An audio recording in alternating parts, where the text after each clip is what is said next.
The Aitken Transport Maiden over 2000 will kick us off in the Stratford Cup Day meeting, and 6 Claddagh, a 261.15 favourite for Jasmine Fawcett. She claims 2 down to 54.5. Reflections at 360. Where's the market lead in the first, Dan? Yeah, look, best back runner of the day here at Stratford is in the first, and that is Claddagh. We open Reflection and Claddagh quite a bit closer together in this market. Both good seconds at their last starts, but all the money has come with Claddagh getting home very strongly there at Hawke's Bay at its last start. Bred beautifully. The Roger James, Robert Wellwood team are going very well as well. I had a win there obviously on Boxing Day with Hypnos, so they're going well. Claddagh looks to be the way to kickstart your day. One for the locals, Aidan.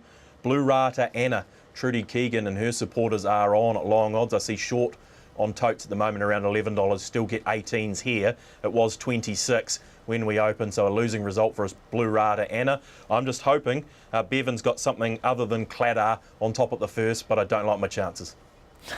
The form's been pretty good about Claddagh. Those last couple at Tarapa and Hastings have both been very good performances. The speed likely to come from Jay Perno for another local, Tina Egan from the inside. How'd you see the first over 2,000 metres, Bevan?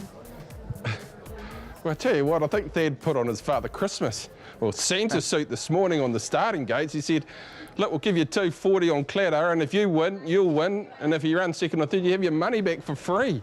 I was thinking 240, I think it'll start almost 240, so I think Thad was in a very good vein of form this morning when he decided this was a very good idea. Claddagh is certainly a horse that caught the eye last start at Hastings, getting home strongly behind Champagne Bride, who had been primed for that performance. Let's take you back to that race at Hastings on the 12th of December. On this occasion, it got itself close enough to the speed. Took a little while to wind up. We do have that interesting straight here at Stratford, so look, if it gets the right sort of run, it's in the right colours, it's bred like a champion. The mare by O'Reilly out of Love Diamonds, and look, Champagne Bride had the trailing position on the leader on this occasion, got across heels, and then look, it had been angling for this win, Champagne Bride, and the horse to the outside just kept on rolling home. It's getting a claim here today. Jasmine Fawcett is quite a progressive apprentice, and I thought the horse showed a fair bit of will to win here on this occasion. It's not one-way traffic though, Thad, so it wouldn't be too sad, because Reflection has put up a couple of nice runs to this point. It has had the 12 starts to the 3 minor placings, so it's had more chances than Claddagh, but it was good enough at the Ruakaka to be given an each-way chance, especially with the senior hooper board and Lisa Allpress. So I thought there was a bit of nice action around this horse, and I think you may get a pushback late around the mare by Darcy Brahma. She got to the outside at the Ruakaka, and though a little bit awkward in its action, as you can see there, the ears were pricked. It was wanting to be there, and it did hit the line nice enough behind the midnight shift on this occasion, beaten only half a length. So I don't think it's a one-horse affair. But I thought Claddagh was one of the standouts on the program, and I thought they're very generous this morning. 6 Claddagh on top, 5 Reflection. 1 Lake Superior comes out of those selections. 10 Gualada for Bryson Newman in the mix. So yeah, I'm unfortunately for Thad with Claddagh as one of the bets of the day. Yeah, Ron Dixon's among the owners. He shares in the ownership of Hypnos, who won the Uncle Remus on Boxing Day, so looking to continue a good ownership spell for him. Let's move you on to the second, just a small field of 4 in this one, the Electro Mech 1480, and it will be tactical. Money with the local here, 185 about La Bellarosa. Is there a market lead? I guess if it is, Thad, it might give us the leader. Yeah, exactly, and maybe that's Hyundai a month, Aidan. It'll be interesting to see what you have as your speed map, but yeah, look, there's been very limited movement in this market since we opened. I think Hyundai a month has been 620 into 6, and Sleek Secret's been 620 out to 650, and besides that, we haven't had to budge. So, look, I can't give you too much of a lead here, Aidan. We are losing on the 2 outsiders at the moment, but that's not unusual in a 4-horse field, and you'll expect to see some bigger money on the top 2 favourites a bit closer to the time. Perhaps Our King Sway. We just have not seen a bean for Our King Sway. We heard Glenn Old earlier suggesting the Taranaki Cup in 4 weeks. Maybe he needs this today because that's what the money's suggesting, but in saying that, I can't give you too strong a lead in the 4-horse race in the second. What do they say? Back the outsider in a small field.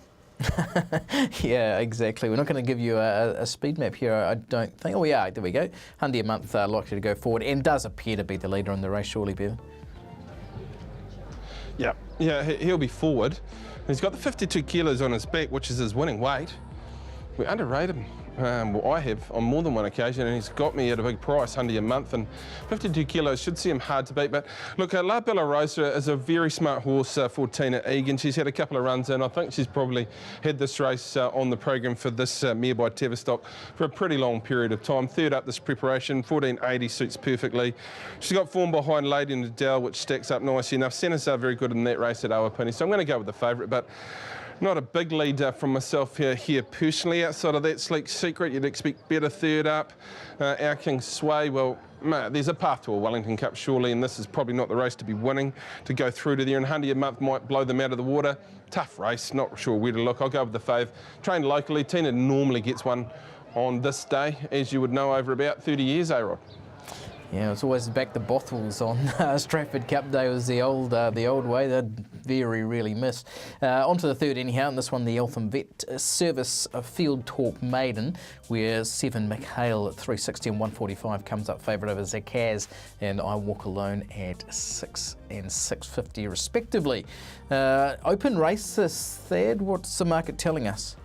Yeah, they're not getting any easier here at Stratford 8, and that's what we can say about the third of the day. Look, we've gone with McHale as the favourite. It's got some good strong race day experiences, and the second 2 starts ago in particular was good. So we've gone that way. Look, the first starter there's a Chaz for Alan Sharrock. C16's on the tote. You won't be getting anything near that come the offer rounds of Chaz. There is good solid support for the 6 runner in the book there. So probably a good each way bet in the race potentially. Look, the one down the bottom, I don't know what Glenn Old's been doing in the last hour or so, Aidan, but when he was on air it was $12 Ruka here. Now $8.50, and our worst result in the race. So he might have zipped down to the TAB and taken the 12s and said thank you very much. It actually opened longer than that, opened 14. So that could be your each way play in the race off the ballot, or certainly was one of the emergencies originally in Ruka here. Well, he did tip it out as the best of his trio down there, the other 2 being, group winners as well. So, yeah, that's the effect of the Punters Lounge. That's what Shane Cuthbert's telling me, and sounds like it was massive in the last couple of days as well. Okay, here's the speed map for you. You'll be fine, and Ruku here, likely to go forward, the pair of them from the inside. Bevan, how'd you see it? Exactly as that speed map suggests. No real idea how this race will actually play out speed-wise. But I have found value, and just hearing the money coming for that one towards the bottom, maybe Jasmine Fawcett might be an option in the Jockey's Challenge today with Lisa. So short, you'll get a price, Jasmine, and I think she'll win the first, and if she takes out that, might put a hole in the Jockey's Challenge. I thought I found one at value for you here, and it is another local. It's on the second page, and it is Flying Meg. Now, this is a filly by Ocean Park for Trudy Keegan. Robbie Hennam does the riding here this afternoon. Look, it made really good ground behind Pin Me Down at Hastings last start, and it was only 4.5 lengths off Espresso Martini prior to that. I went through this field, looked at all the form lines in this particular race, and thought, well, there's nothing stronger than this. And you see the horse back there, and to sort of get within 3 lengths of Monkey's Shoulder, who, to be fair, did disappoint at Taranaki, I thought, well, there's a bit of ability about this particular horse, and yeah, I really like what I saw late there. So I thought there's some value around the 12 Flying Meg. I had the 7 McHale in the mix because it's going nicely enough. And then I found it very difficult. I think I'll be taking the money leads myself later on in the day when we get to this particular race from third. The 16 obviously has had the one run in the gelding by Tavistock, and did show a little bit at that particular run. I wasn't aware of the money around at the 6 as well, but we'll find out more about that. I've just seen Kane come on. Of course, we'll try and get hold of him to see what's going on there. You'll be fine. It was okay last time for Paddy Keegan, and I know he expects a run when I spoke to him midweek. But look, I'm going to have a bit of value here, Aidan and Flying Meg at a double-figure quote. Okay, just have some breaking news coming through on Twitter as well from Andrew Forsman and the stable. Murray Baker and Andrew Forsman have retired Group 1 Australian Derby winner John Snow. He said the stable would like to thank the Zame family for what has been an amazing ride. He retires a happy, sound horse, with owners now considering start options for John Snow, who was third in the Zabeel Classic at Ellerslie on Boxing Day. So breaking news here from Andrew Forsman on Twitter. Let's move you forward at Stratford and to our next, the fourth of the card here, where number 6 Chosen Peaks, a 250, 115 favourite over 4 Mannering at 3 and 135, $5 for for Toffee Pop. What are the punters liking here, Thad? Yeah, well, we've gone Chosen Peak 250, Aidan. Probably a fraction short, and punters are suggesting this is a little bit more even. Perhaps Toffee Pop, you see there with Lisa, all press aboard. Maybe this is the one for Ralph Manning today. Good couple of fourths at its last 2 starts, building to a win and draw as well. You can see short on tote. So perhaps 5, a fraction of value. You might see Chosen Peak just get out ever so slightly. You might see Mannering actually challenge for favouritism at $3. So I think we've got the 2 favourites right, Aidan, maybe just slightly the wrong order. Some very interesting money down the book here for Starry Shiraz. It's gone out at huge prices and hasn't really gone too well, and then come out and won a trial at Waverley on the 11th of December. And the money's on, 18 into 11. I see $10 on the tote at the moment. Could be a race where we need a little bit of smoke and fire, and perhaps Starry Shiraz can provide it. Okay, interesting here. Trial winner at Waverley. The Kevin Myers team with a strong hand in the race. So, Bevan, as we have a look at the speed map for you here, Starry Shiraz probably the leader as well. Any chance off the back of that trial? Well, I found this a real trick. But what I will say, I've just had an in-depth conversation with Kevin Myers about his 2 runners, and I'm more confused than when we began as to what to expect from those 2. He suggested if Chosen Peak doesn't win today, he might be tied up in the trees and left for the Pony Cub team. But he did say to me that it can gallop. It's one of his best gallopers at home, so he expects a run here this afternoon. Where to look to in this race? Look, we've got to show you a couple now, the form runners in this race. Mannering first and foremost, chased home a very, very smart horse, and She's a Goddess at its most recent start. Now, it was niggled early in this run. It was under a little bit of pressure before the turn, but it kept on going nicely. You see there in the Clinton Isdale colours now. She's a Goddess clears out and wins by a margin. But I thought this horse was brave. It didn't throw it away. It was its debut performance off the back of a couple of soft trials. It was at a price this day, and it probably ran up much better than the price indicated. So, look, it's one of the more obvious horses in the race. It'll plant itself somewhere near speed. It's got a long way down the Stratford Straight, so it'll be interesting to see where it ends up in the market, but it's surely got to be accorded a really good chance in the race. And the other is Chosen Peak. Now, this horse, the day was fresh up run here at Woodville behind Arabica was very, very good. Now, it did a similar thing at Te Ahuraneke on the 17th of May when it got back behind Rock Island Line. That form was pretty strong. Rock Island Line actually really went on with the job post that, went down to Rickett and was good. You can see this horse, big, lanky, long, and it really can flatten out. So I always think 1,200 metres too short, but I don't think Kevin agrees with me. So this is its day, fresh up run, this preparation, and it was good enough to the line. It's short enough for mine, though, in the race. I am with it, but not by a lot. I found you one. This is the price I didn't quite understand in Thad's market. It is Wazine. Now, go back and watch this race quickly if you get a chance before this race jumps. It was at Hastings on the 12th behind Garados. I think it got a split in that race. It almost wins. It ran 5th, it was beaten 6 lengths. And I think if it had got a run, Aidan, it would have been right in the mix. So I've got Wazim in for second at value, 4 Mannering and 7 Toffee Pop. The last couple of runs with Lisa aboard, that's going to be a player in the race as well. But you pick your spot in this race because there's money for Starry Shiraz. You wouldn't count Billy Mav out, Rod. So it's one of those races, it could be an upset or the favourites could just roll home by 10 lengths. Okay, let's move on to race 5 then, the McDonald Real Estate 1200. Let's hope it's a bit easier than race 4. The Growler at 380 and 150 for Sam O'Malley, down to 54.5. $5 for Platinum Mamselle and Midnight Story. On class, Platinum Mamselle, is it attracting money, Thad? It certainly is, Aidan, and I think there's a bit of movement in this market to come. We've got the Growler at $3.80 for Alan Sharrett. It was a reasonable third last time out, and probably what wasn't a stronger field at Waipukurau. Look, Marlow Bick is the stablemate of the Growler, and at this stage we've had more dollars invested on Marlow Bick than the Growler. The big moves have been down the bottom, and you mentioned the first one, Platinum Mamselle, comes out of a very strong form race at Trentham 2 starts ago in the run last time, very good indeed for third, and was getting home very strongly behind All in Mana, as was Midnight Story, the other one, Aidan, in the race, has also moved from $6.50 into $5. I don't think the moves might have stopped there. I expect to see the Growler, from what we're seeing, get out even further, and perhaps Madam Platinum Mamzelle and Midnight Story sort of challenge for that first line of betting. So an interesting betting race. People have already got some nice tickets on those two I mentioned, and there could be a few more to come. Yeah, exactly. Midnight Story. You go back to that second 4 starts back. It was a super effort at Trentham as well in a form race that I really like. Marlo Bick and Midnight Story, the main speed in the race. Bevan, we're really keen to get your thoughts on this one. I'm sure you've got a steer. I like Platinum Mamzelle as my best on the program, Aidan. The boys gave you 35s last start. You're not going to get that today, and I think it may even start favourite, this particular horse. It ran an exceptional sectional home at Awapuni from the 600 metres. It may have been the fastest on the day. And it was disappointing behind Lincoln Falls, but it was a sit and sprint race at Trentham, and then it came out, got back and exploded. A couple more bounds it was going to win. So I really like this horse at the quote the boys put up at $5, and I think it shortens in. This is that particular effort. It's not a bad little form race as well. Olamana had been knocking on the door and delivered this day.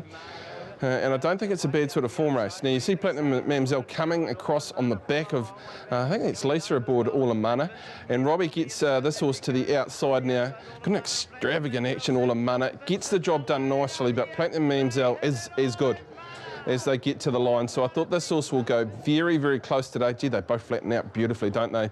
We'll be back, but they can roar home here at Stratford from back in the race. Midnight Story will be on speed, so it's going to be one in front, one coming from behind. Whether either of those two can win, it's going to be an interesting, which one rather, is going to be interesting. But I did really like the 10 Platinum Mamzelle. I thought Midnight Story right in the mix. I thought Marlo Blick would improve massively out of its last start performance. And then you could have a shot at maybe a multiple bet for that fourth spot. The Growler will be on speed. I'm not sure he's as short as 370 come race on with 380 where the price sits now, but certainly a horse that will put itself there as well, Aidan. But I really do like Platinum Mamzelle this afternoon. That's the steal we're after, Bevan. You've been very, very good with best bets in recent weeks as well, so we'll follow you into that one as well. On to the next, and this one is the Central Tyres Automotive Barry Holland Memorial, one of the absolute good guys, Barry Holland, and great to see Stratford still acknowledging what he did for racing in the region. Field of Fire at 480 and Cleaver at 480 as well. Looks even though, Thad. Money steer? Oof.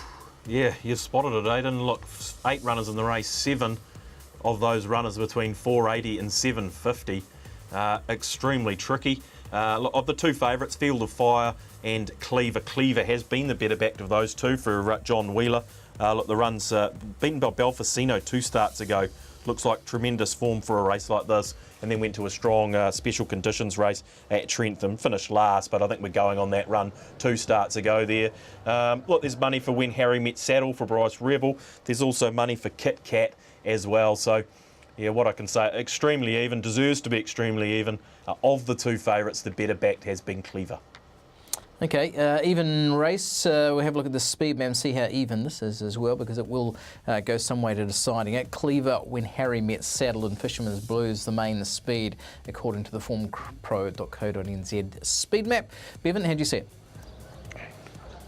I really like Cleaver. I thought Cleaver would have been shorter in the market for mine. You just forgive the last start performance, 3 wide behind Princess Emily and a sit and sprint. So do you expect Cleaver to make good serious ground in that type of race on that sort of tempo? I didn't, so that's a forgive run. So then you have to go back through the first 2 runs, run at Te Araha, very good behind Belfacino, who came out and won Thursday. And the win on debut was dominant. So I really like Cleaver here this afternoon in this race, and is clearly on top. We're going to take you back to the second at Te Araha. Now, it won its maiden, it went up to a 65 grade, always tough to transition. They rode the horse positively this day. Wiramu Pin went up and rode it, and it dug its toes in. It definitely didn't lie down on its run. The winner comes from a sit position and is too good late in the race, but he did a bit of work to get there on this occasion as well. So I thought he could possibly have fallen out of the race, but he didn't.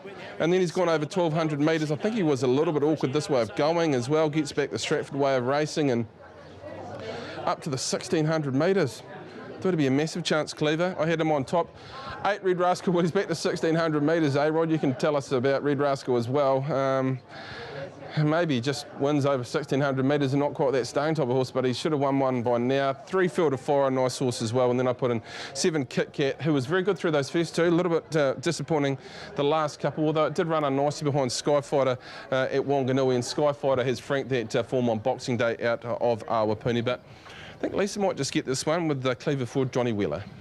Okay, it'll be interesting to watch. Certainly the debut win was good as well. Let's move you on to the feature. That is the OPS Plumbing and Pipeline Stratford Cup over the 2,000 metres. Gorbachev at 3 and 135 comes up favourite over Biswinkle at 370, 145.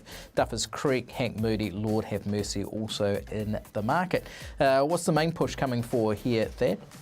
A little bit of trepidation around both the favourites here, Aidan, from a market perspective. We went with Gorbachev down on the 53 kilograms, obviously beaten by Biswinkle in New Zealand Cup, but returned to Awapuni and has had a run since and ran very creditably for 5th that day, so behind Duplicity. So we went with Gorbachev at $3. Fair to say they're not leaping in, and they're not leaping into Biswinkle either. The action is in the middle market here. Horses 4, 5 and 6. Star Rossa, a good second last time and a couple of good seconds. Hank Moody as well, getting home behind Commanding Prince at Waipukurau. You see shorter on totes, and also Lord Have Mercy. So the tote market is sort of reflecting what we're seeing in the final field. Lord Have Mercy, winner of 2 of its last 4, and the 6th last time at Te Rapa was pretty good indeed. So yet some trepidation around the favourites. They're boxing around them. Horses 4, 5 and 6 the each way goes in the Stratford Cup. Yeah, some up-and-comers against Wellington Cup contenders in this speed. Let's see where it's coming from. Biswinkle mainly with a bit of speed from Percy's Gem. Duffers Creek and Star Rossa somewhere near them as well, you'd think. Bevan, do you go with that up-and-coming type horse, or do you go with the tried and true here? Tried and true, Aidan, for me. Gorbachev, this is his sort of race. Gets a kilo off his back down to the 53 with Ryan aboard. He had not a lot of luck behind Duplicity. He was second in the New Zealand Cup. Biswinkle gave Gorbachev 6. He'll give him 8 today. He's going nice enough. Look, this was the Gorbachev that should be winning in this particular race. It is one heck of a ride by Danielle on Duplicity this day, and you can see the Ashley Meadow colours in the light blue now. Gorbachev is trying to get off in the hands of Ryan, and he's just held up. He gets no momentum, and Danielle's got that beautiful split up the inside, and her horse has momentum, and they have to come across heels, and then watch him late. He's flying this horse at the present moment. He's sort of finishing into the finished product. I just thought this is his type of race to be winning.